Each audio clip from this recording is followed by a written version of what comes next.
So hello everyone, in this video we'll be solving another LeetCode problem, and the problem name is maximize area of square hole in grid.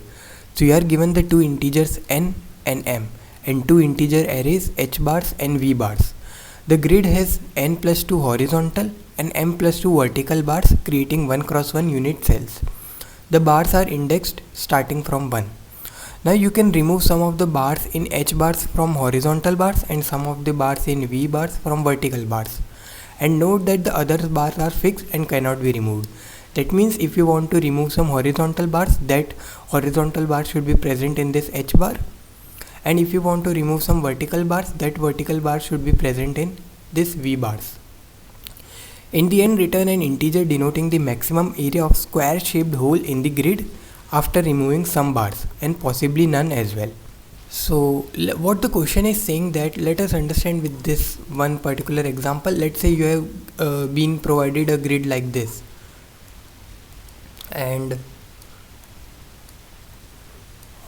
yes, this is the grid, and you can we need to remove some horizontal bars and vertical bars which are present in this h bars and v bars respectively. And after removing those horizontal or vertical bars, we need to maximize our area. So let's say we remove this particular vertical bar. For now you can assume that okay, this particular bar was present in our vertical bar as well. So we remove this particular vertical bar. So till now it won't affect our square because it only increases the width, it didn't increase our height. So to increase the height, we can remove this particular horizontal bar. So you can again assume that this horizontal bar is present in our h bar. So we remove this one horizontal bar, and now you can see that okay, we have one square of side 2 cross 2 which is this. So we got a new area. So initially all cells were 1 cross 1, this is 1 cross 1. So initially our max area was 1 cross 1, that is 1, but now we created a hole which is of side of square 2 cross 2. So our new max area is 4, which is nothing but 2 cross 2, which is this one. Similarly, we can try out what all vertical bars we can remove and horizontal bars we can remove to maximize this particular area. So this is what the question is saying. So we will understand with the help of example 3 also, but for now let us understand how things are actually working, how we can create a square hole, and how efficiently we can choose to remove a particular vertical bar or horizontal bar. Let us analyze all the scenarios that are possible. So let us say this is the grid which I have for now.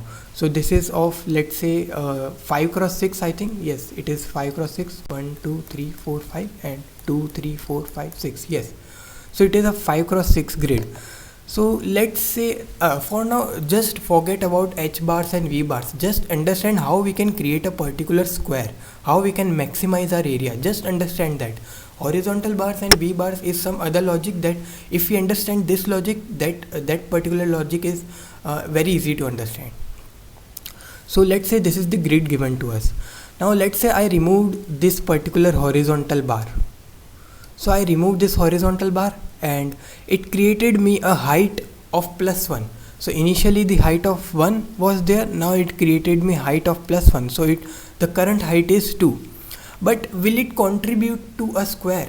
No, it won't contribute to a square, because square has a property that all of its sides are equal. All sides are equal, right? All sides are equal. So we have increased the height, but our width is still same. If our width is still same, if our width is still 1, so will this height of plus 1 contribute to the square area? No, it will not contribute to a square area. So from this we can say that if we are removing one horizontal bar, we need to remove a vertical bar as well, and vice versa. If we are removing a vertical bar, then we need to remove a horizontal bar as well to maximize or to increase our square area. So now we have removed one horizontal bar. So let us try to remove one vertical bar as well. So let's say we remove this particular vertical bar. So how it would look like? So after removing the vertical area, our height was initially 2 because we removed that horizontal bar.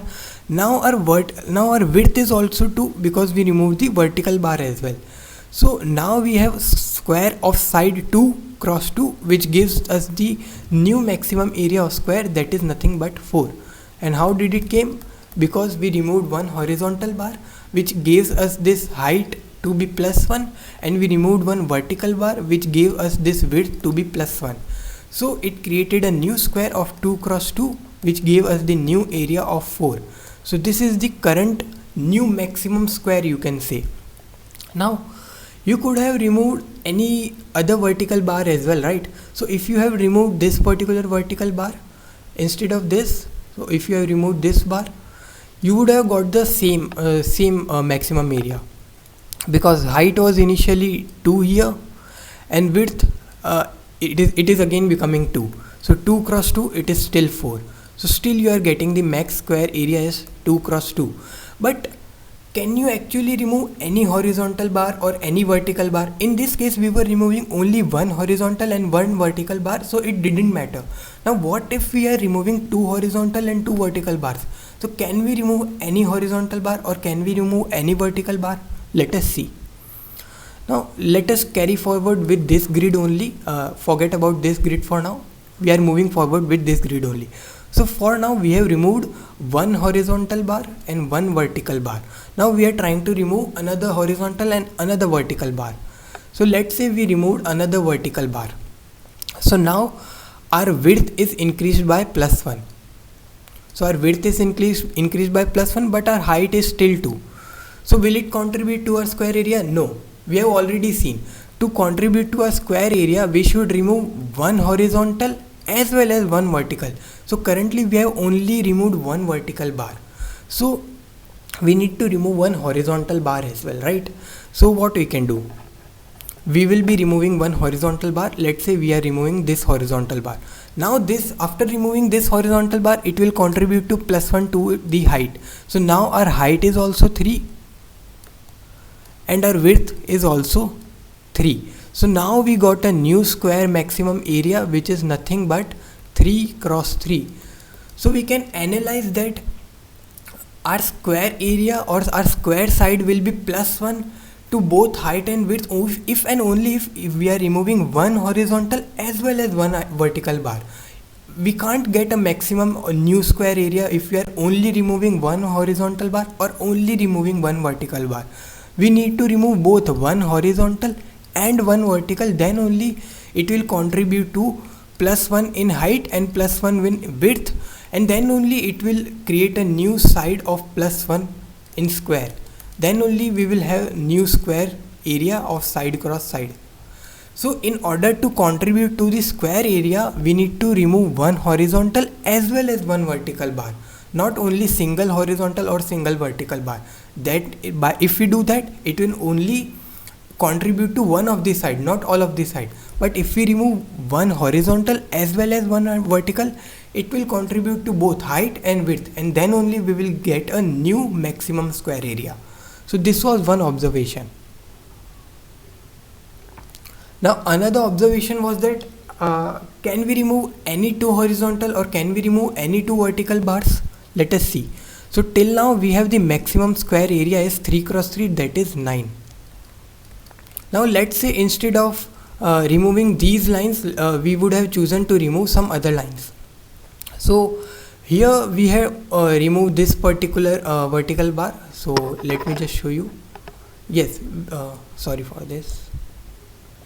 Yes, we have removed this vertical bar and we had removed this particular horizontal bar. Now instead of removing this horizontal bar, can we remove this horizontal bar? Let us see.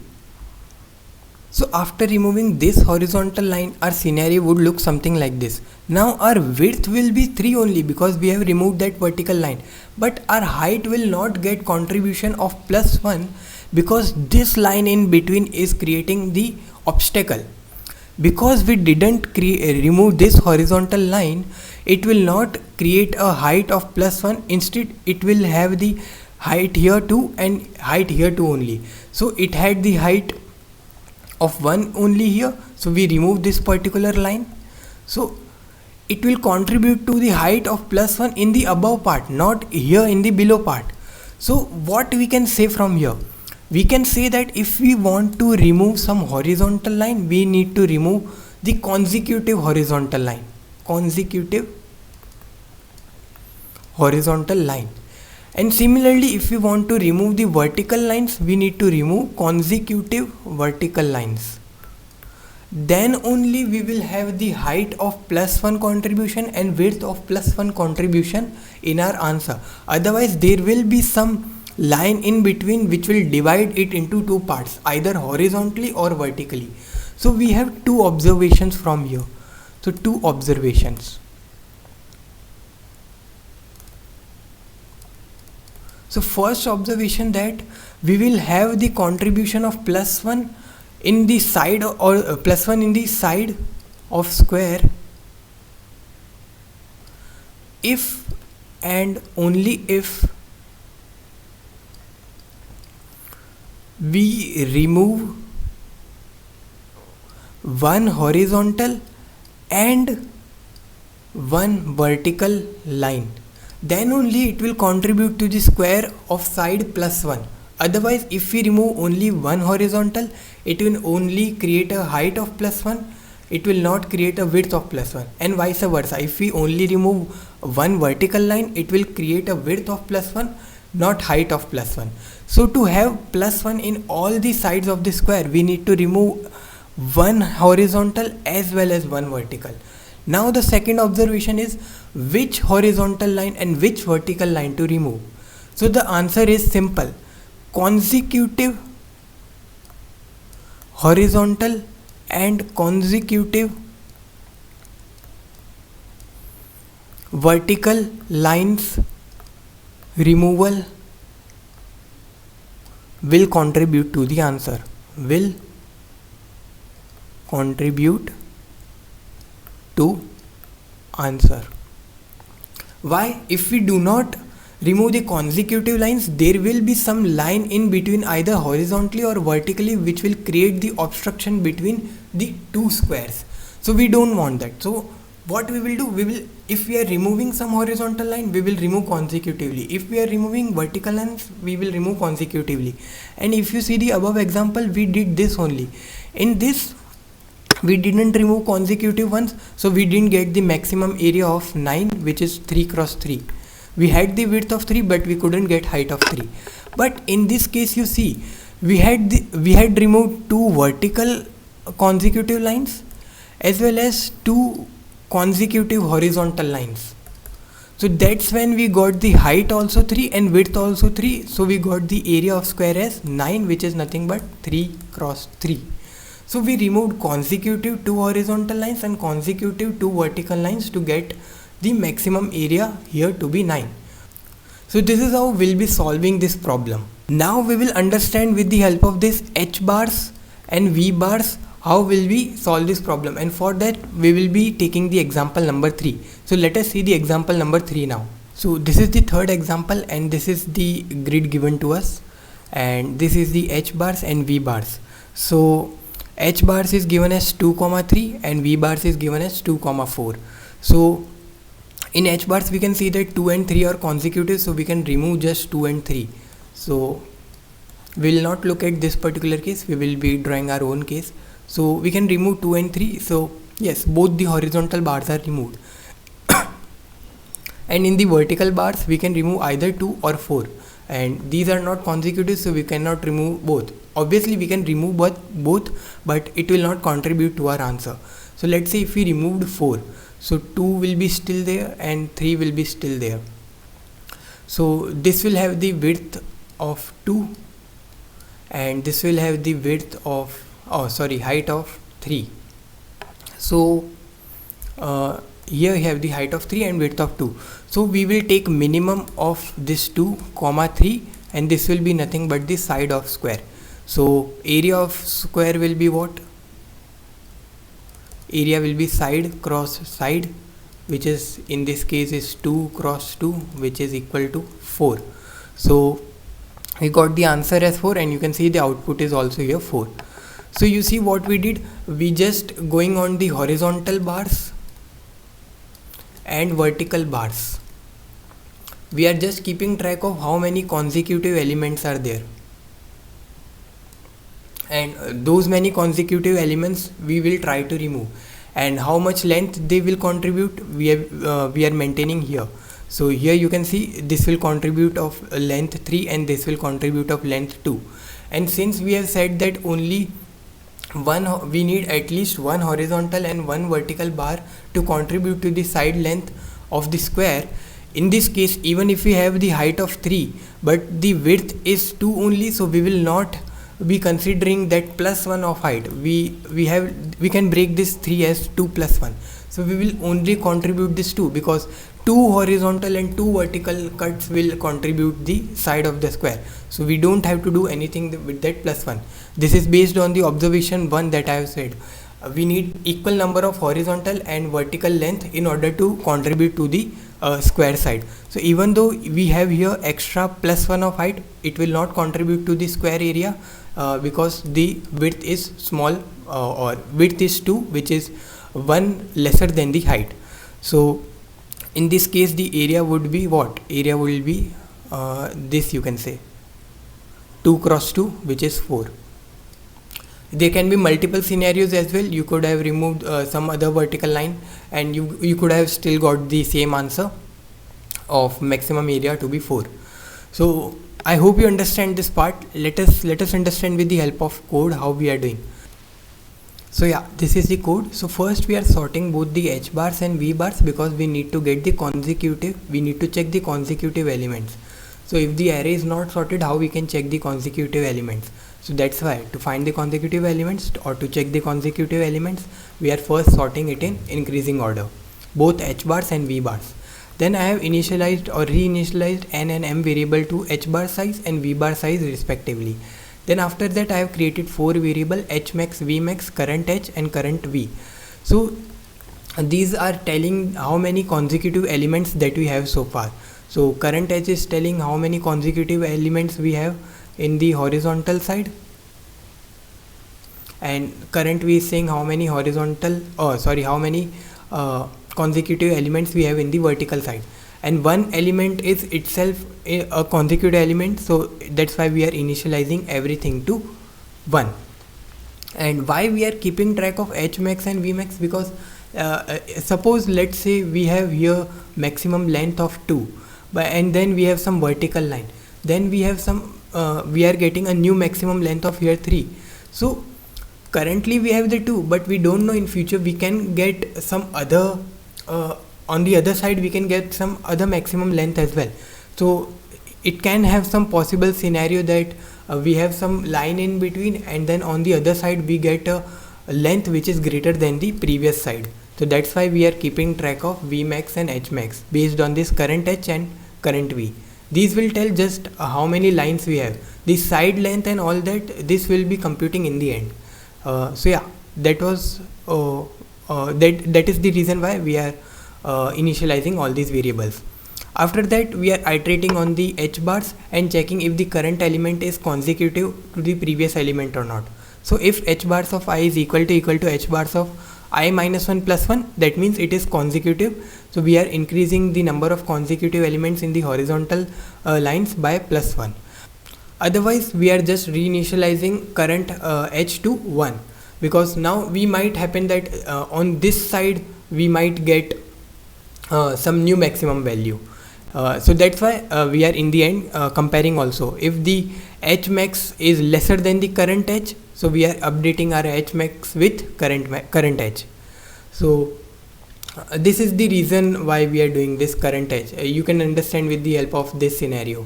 So if you have, let's say, current h here too, don't go by this. Current h can be this also.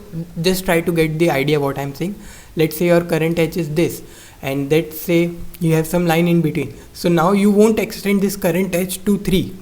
You will again start to find new current h. So you will initialize your current h to 1 again to get the new length here 3. Not length actually, but yeah, basically in the end we will be computing length only. So that is why we are reinitializing current h to 1.